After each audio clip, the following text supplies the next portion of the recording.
자, 그래서 한번 표현하고 싶어. 제가 옷을 입었는데 옷을 이렇게 입었습니다. 어찌 단추를 잘 못 꼈네요. 그러면 여기다 구멍을 뚫어서 이 단추를 달아야 될까요? 아니면 이걸 빼서 다시 밑으로 해야 될까요? 이것이 우리 신과 조합의 현실이라고 저는 느껴집니다. 잘못된 부분들이 많이 있는데 우리 조합원들에게 엄청난 피해 만들어가지고 12월 28일 날 예. 이게 지금 몇 명이에요 지금? 대의원이 110명이다. 네. 108명이에요. 대의원 회의에서 이제 결정된 안건들이 어떻게 보면 총회에서 이제 거의 대부분 통과될 가능성이 크네요. 그렇죠. 그렇죠. 그렇게 이제 결정 의사 결정. 네. 이게 좀 피곤하죠. 힘든 일이죠. 힘든 일이에요. 굉장히 힘든 일입니다. 이거 한번 해본 사람은 절대 안 하고 해요. 그러니까. 그리고 이거 하고 나면 진짜 번아웃 온다니까요. 이게 뭐예요? 오늘 여기 일정표입니까 여기가? 예, 우리 이제 이거 누워서 지키시는 거예요? 여기서 당직같이? 네. 5월 4일이 어차피 5월 4일이 지금 여기가 디데이인가요? 디데이니까. 비상대책위원회 주소가 여긴가 보구나.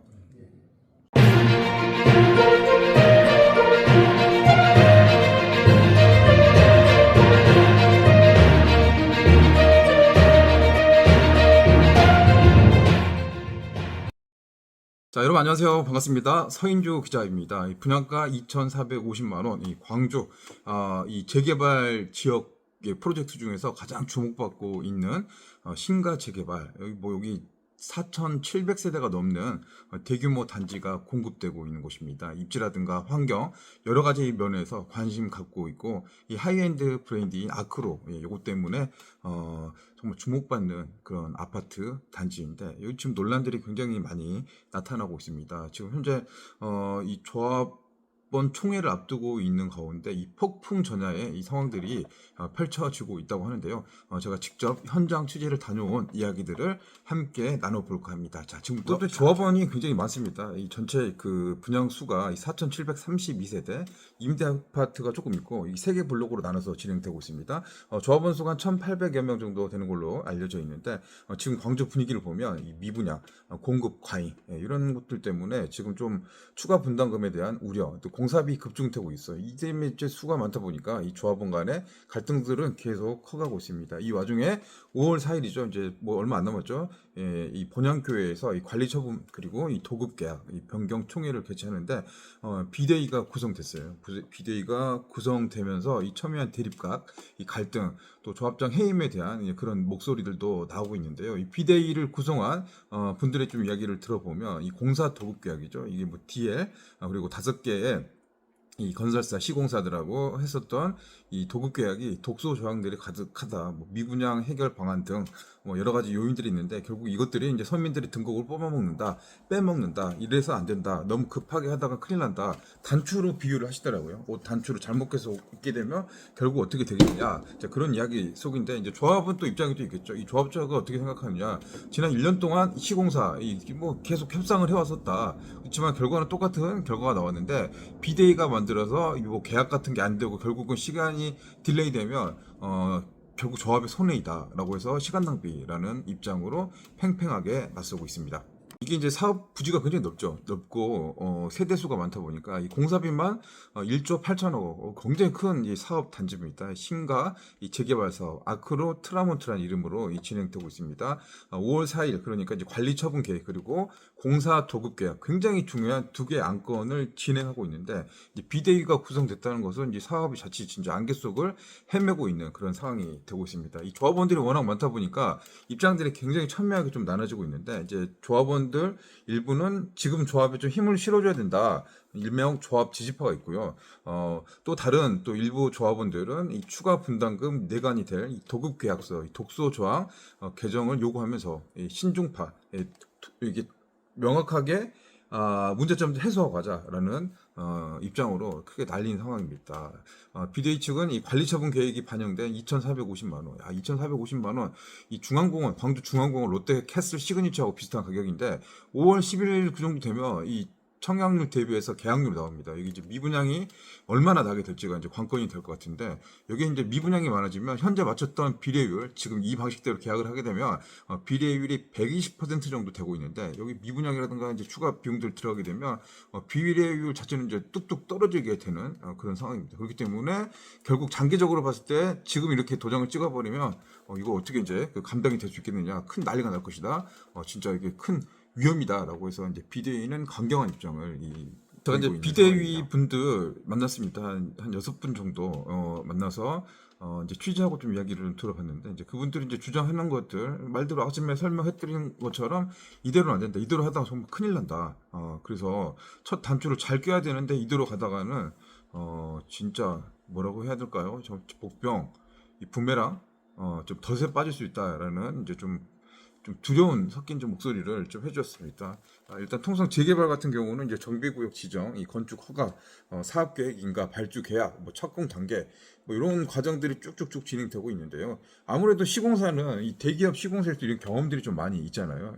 단계별로 어떤 카드를 쓸 수 있을지 그런 계획들 계산들이 다 되어 있는데 이에 반해서 이 조합원은 사실 좀 약체일 수밖에 없죠. 이 경험이 없잖아요. 이 사업이 워낙 큰 사업이잖아요. 1조 8천억인데 그것까지 운영하는 과정 중에서 미스를 많이 할 수밖에 없죠. 협상력, 대항력들이 많이 떨어지기 마련인데 실제로 이제 이런 계약 과정에서 조합 측이 좀 실기를 했다. 그래서 이 사업들이 좀 딜레이 되고 이제 뭐 문제점들이 계속 나타나고 있다라고 하는 게 이제 비대위 분들의 주장. 입니다. 이 관리 처분 계획이 또 통과되더라도 또 착공까지는 풀어야 될 숙제들이 많다고 하는데요. 뭐 공유지역 매입을 비롯해가지고 근린 생활시설, 뭐 감리자 선정, 구조 심의 등 이런 것까지 문제가 됐습니다. 저도 사실 잘 몰랐는데 착공 그리고 실착공 개념은 취재 과정에서 저도 알게 되었습니다. 통상적으로 이 착공은 서류상의 착공이고 실착공까지는 한 1년? 뭐 빨라야 한 3, 4개월이고 1년 더 늦어지는 경우도 있는데 이게 다 시간이 돈이잖아요. PF 대출, 뭐 금리, 뭐 이자 이런 비용들 부담이 되니까 이거를 이제 빨리 하면 빨리 할수록 좋은 건데 이게 이제 섣불리 빨리 먹었다가 뜨거운 감자 한번 막 이렇게 먹었다가 이빨이 다 나갈 수도 있잖아요. 그런 상황으로 좀 예를 들어볼 수 있을 것 같다. 그런 생각이 좀 듭니다. 결국에는 이제 이 문제들은 뭐 조합 측에서도 잘해보려고 사실은 이 사업들을 해보고 있고 보면 이 재개발 사업이라는 게 엄청 어렵죠. 이 첨예하게 대립각이 되고 있습니다. 저도 이제 이 재개발 쪽 그 여러 차례 이제 현장 취재를 다녀봤었는데 애매하더라고요. 이 사안을 이렇게 볼지 또 하고 나면은 사실은 이제 한쪽에서는 되게 많이 지지를 받는데 또 그렇지 못한 쪽에서는 또 욕도 많이 먹고 이제 그런 사정입니다. 이 법정 다툼도 굉장히 치열하고 있고 행정 관서 뭐 감독 기관이라고 할 수 있는 곳에서도 굉장히 좀 이렇게 애매한 상황이죠.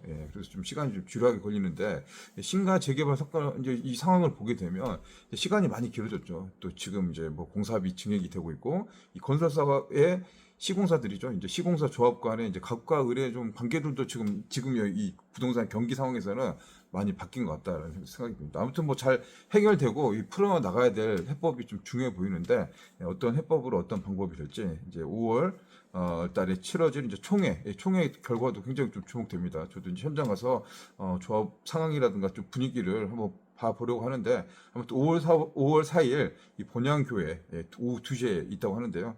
또 조합원들 비롯해서 아마 광주에 부동산 관심이 있으신 분들 아마 대부분들이 이 뉴스 이것들 좀 지켜볼 것 같은데 다음 영상에서는 제가 이제 현장을 취재하면서 현장의 목소리들이죠. 저희 구독자이기도 하시면서 이 친가, 이 재개발, 이 조합원들이면서 또 비대위를 구성하고 계시는 분들의 현장 이야기도 그대로 들려드리도록 하겠습니다. 저는 다음 시간에 뵙도록 하겠습니다. 영상 보시죠. 지금 뒤에 이제 총회가 중요한데 지금 아까 설명 좀 해준 거 보면 이제 도급 계약서 이제 변경안 그리고 관리처분 변경 이제 6가지 안건 중에 이 2개가 가장 중요한 핵심 의제가 될 건데 지금 이제 뭐 조합원들 그 총회를 하는데 이 2가지 중에서 당장 뭐 부담해야 될 돈이 얼마냐 우리가 피부로 느끼는 게 이렇게 하니까 일단 이번 안에 더 관심들이 많이 가게 되고 이 도급계약 변경이나 이건 좀 소홀해질 수밖에 없는 그런 상황이잖아요. 그렇죠. 그리고 막 사람들이 모이고 군중심도 있고 이렇게 구렁이 담 넘어가듯 쭉 갈 수도 있다 그러면 이렇게 하는 부분이죠. 치명하니까 이제 뭐 그런 거 하다는 보는데 말씀을 들어보니까 실제로 중요한 거는 도급계약서 변경. 그렇죠.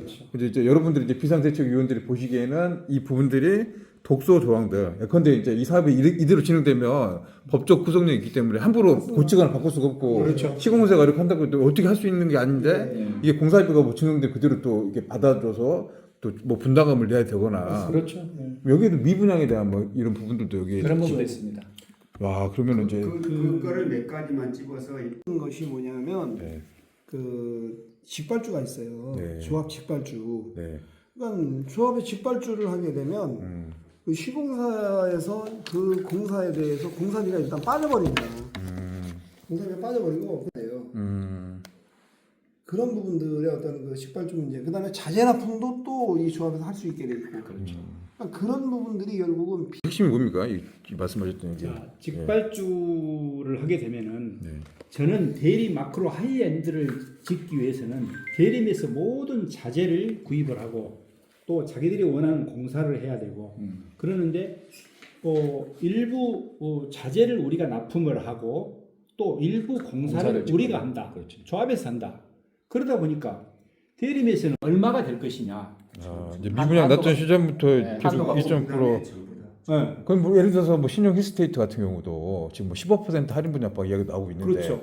그것도 생각보다 쉽지 않더라고요. 이게 뭐 대주단도 협의를 해야 되고 시공사 뭐 조합도 이게 안 되고 있는데 이것도 상당히 이제 문제가 될 소지가 커지는 거네요. 이것이 저는 엄청난 문제라고 봅니다. 최대가 뭐 그런 폭도 없어요? 최대 폭도 뭐 없어. 최대폭이 없어요. 다될 맞던 때까지. 없어요. 그러니까 다 될 때까지. 50% 할인도 될 수 있어요. 네. 50%면은 이게 또 그러니까 들어야 되는데부터 이런 그래서 말안 되죠. 이렇게 위험하다. 시공사에다가 예전에 수완주가 한 20년 전 했을 때 그때가 최대가 한 30% 할인 분양 나온 적 있었거든요. 근데 이게 이제 수완주가- 어느 정도 가이드라인 기준으로 있어야 되지. 그렇죠. 가이드라인이 없습니다. 그것도 없습니다. 될 때까지. 그럼 될 때까지 이제 지금 말들이 절반 아파트 나올 수 있다는 소리입니까? 그런데 자기들이 이제 계속 할인 분양이 안 되면은 뭐 공사비 다 가져갈 때까지 공사비 가져갈 때까지. 이제 그 조건이 그렇죠. 여기 지금 네, 설명을 드리자면 네.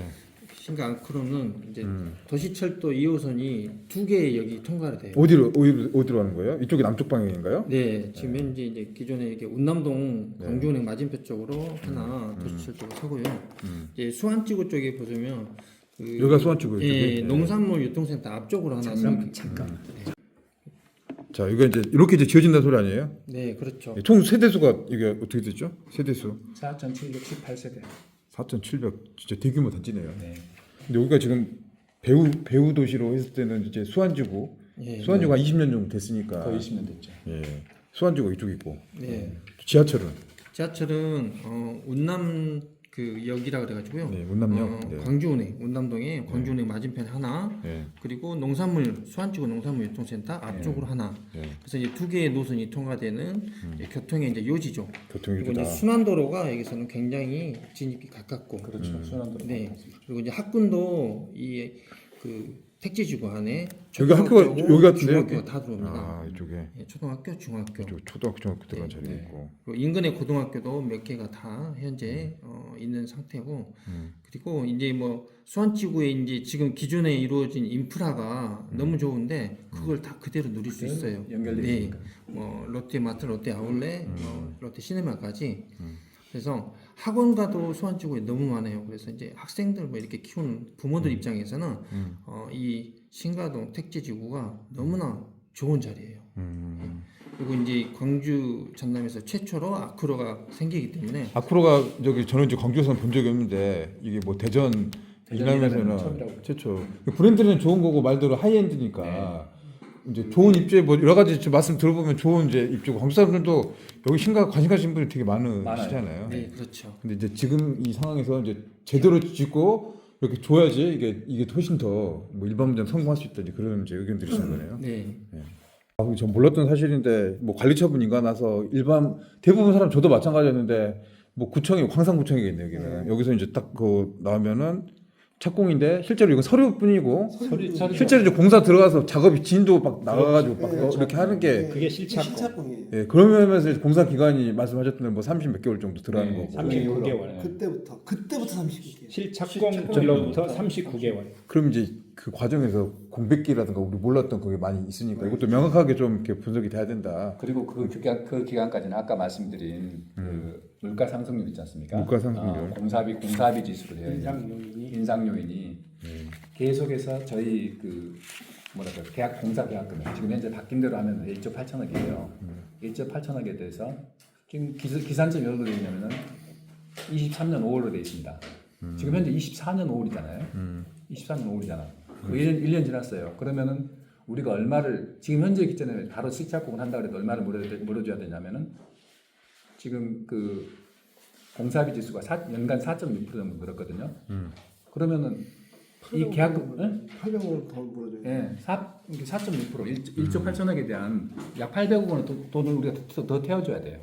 그 달콤한 말 한마디로 이런 악조건들, 이런 불리한 것들을 다 안고 이번 관리총회를 통과시키려고 하고 있습니다. 앞으로 우리 미래는 어떻게 되겠습니다? 바로 잡는 것이, 바로 잡아서 좀 늦더라도 바로 잡아서 가는 것이 우리 비대의 목적이라고 저는 생각합니다. 감사합니다. 단지는 어디는 얼마에 했느냐 이걸로 비교를 해버리거든. 네네. 근데 사실은 공사비는 그렇게 뽑는 게 아니에요. 조합이 협상을 하려고 그러면 이 공사비가 실제로 이 공사가 얼마에 할 것이냐 할 수 있느냐를 그 자료를 가지고 있어야 돼. 그러니까는 똑같은 아파트를 짓는다 하더라도 그 현장의 컨디션에 따라서 공사비가 달라져요. 똑같은 아파트에도 예를 들어서 도시 한복판에서 아파트를 짓는 것과 저 강원도 산골짜기에서 아파트를 짓는 것은 자재를 운반하는 거리가 틀리고 막 이 지형이 틀리고 막 이래가지고 공사비가 달라져 버리거든요. 그렇죠. 네. 훨씬 비싸지. 그러면 이 현장에서는 얼마가 적정한 공사비냐 이거를 누구도 알 수가 없어요. 그걸 알 수 있는 사람은 누구냐? 설계가 다 끝나고 나면 설계사에서 그 공사비를 뽑는 거야. 그러니까 그게 일반적으로 저기 그 관공사 있잖아요. 관공사는 내역서를 다 뽑아가지고 입찰을 하거든요. 네네. 그 내역서를 누가 뽑냐 하면은 설계사가 뽑는 거예요. 네. 그래서 설계자가 그 공사를 이제 설계를 하게 되면 설계를 3번 납품을 합니다.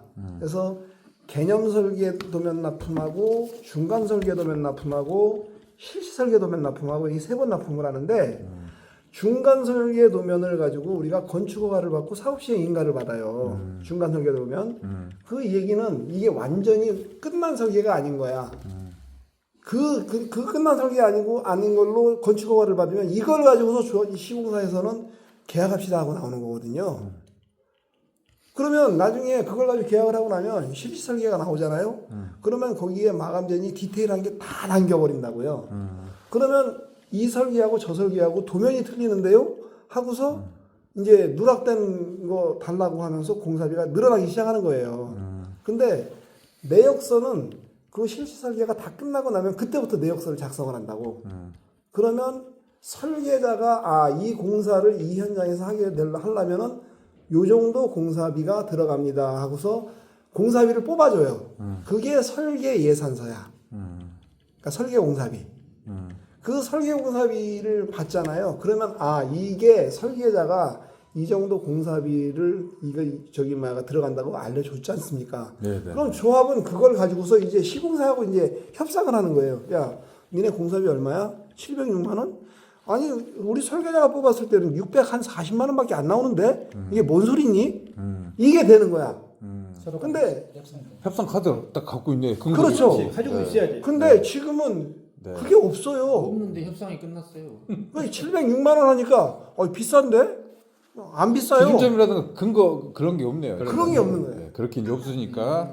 이게 조합의 지금 이 공사비 협상에서 가장 큰 문제점이 그거인 거예요. 가장 큰 맹점이죠. 이게 얼마짜리 공사라는 걸 모르는 거야. 본인들도 근데 조합 측에서도 이걸 인정합니까? 이제 이렇게 여러분들이 질문하고 자기들이 했을 때 네. 엊그제 대한 통화를 했는데 696만 원인가 얼마 나왔다라고 그 자료를 정확히 받았냐 그런 게 정확한 말을 못해. 좋은 아파트. 지금도 계속 비례율 120%를 고수하고 있는 거잖아요. 그렇게 좀 맞췄어요. 그 맞춤 사진은 그럼 좋은 거잖아요. 지금 조합 입장에서는 사업을 성공해서 어떻게 보면 받는 혜택들이 많아지는 건데.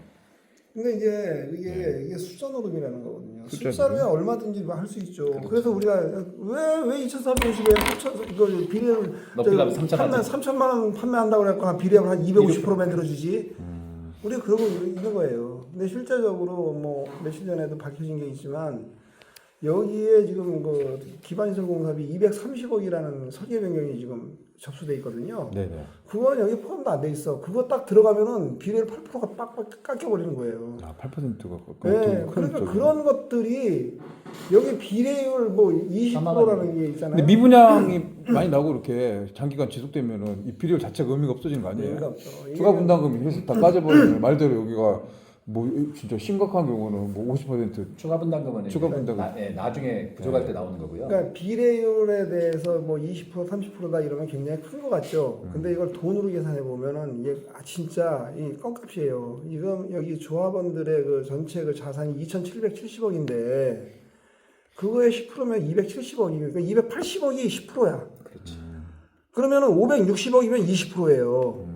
설계 변경 한 방이면 싹 날아가는 거야, 저거. 그 돈이 20%가 높다고 생각하면 안 된다니까요. 근데 비례율 이게 상당히 이게 중요한 지표라든가 그걸로 이제 해석을 하고 있는데 네. 조합원들 실질적으로 이제 뭐 돈으로 전체 따져보면- 사업으로 봤을 때는 이 우리가 1조 뭐 7천억 되는 사업을 봤을 때는 큰 비중은 아니다. 이렇게 그렇죠. 보세요. 예를 들어서 우리가 지금 이번에 설계 변경이 되고 이거 다 통과되면은 전체 사업비가 한 2조 4천억이 돼요. 2조 4천억의 10%가 아니라는 거야. 우리 조합원의 자산은 그 10분의 1밖에 안 돼요. 2,800억 정도밖에 안 되거든요. 2,778억이 정확하게. 그거에 대한 10%인 거야. 그러니까 돈으로 따져보면은 280억. 20%면 560억. 560억이면요. 설계 변경 한 건이면 끝나. 끝나버리죠. 여기 같은 경우 단지가 공사비가 워낙 크기 때문에 1조 8천억에 1%면 180억이에요. 설계 변경 3%면 끝난 거야. 그것은 그 중도금 무이자를 보통 내요. 그렇죠. 근데 중도금 무이자라는 건 뭐냐면 계약자가 중도금에 대한 그 이자를 안 낼 뿐이지 그 이자를 조합이 부담해 준다는 거예요. 그렇죠. 뭐 시공사는 뭐 시공사 부담해 주는 그렇죠. 거잖아요. 그러면 그 이자가 지금 중도금 하잖아요. 보통 한 5% 이상이 나와요. 그 5% 이상의 이자를 조합이 내주는 건데 그거는 관리처분 계획이 아직 반영도 안 돼 있다고. 그러니까 그런 미분양이 나는 그 순간에 여기 비례율은 50% 이상 날아간다고 생각하시면 돼요. 근데 그거를 눈에 안 보이니까 실제적으로 나타나지 않으니까 지금 당장 그 문제가 네. 아니 느껴지잖아요. 당장 내 주머니에서 나가지 않으니까 네. 이 사람이 야 그거 얼마 안 되잖아 라는 식인 거예요. 근데 계산해 보면은 엄청 큰 돈이 나와요. 그게 이게 장난이 아닌 거예요. 네, 중도금 이자율 제가 그때 한번 계산해 보니까 5% 이전이에요. 제가 한번 그때 해보니까 한 400 얼마 나오더라고요. 우리 일반 분양자들 그 중도금을. 그러니까 8억 정도 일반 분양을 하면 60% 중도금 대출하면 4억 8천 정도 되거든요. 이거를 한 5% 정도 시뮬레이션 돌리면 한 3천만 원 정도 나옵니다. 개인당. 84 타입 기준에. 근데 이 모든 비용을 조합해서 나중에 다 되는 거죠. 이제 무이자로 했을 때는 부담을 다 해야 되는 거죠. 이 금액 어마어마해요. 일반 분양이 한 2,000세대가 지금 2,500세대요. 2,500세대. 2,500세대. 근데 임대아파트 제외하고 조합원 분양 제외하면 2,500세대를 야, 3천만 이렇게 원? 큰 금액을 부담을 한다. 상상할 수가 없죠.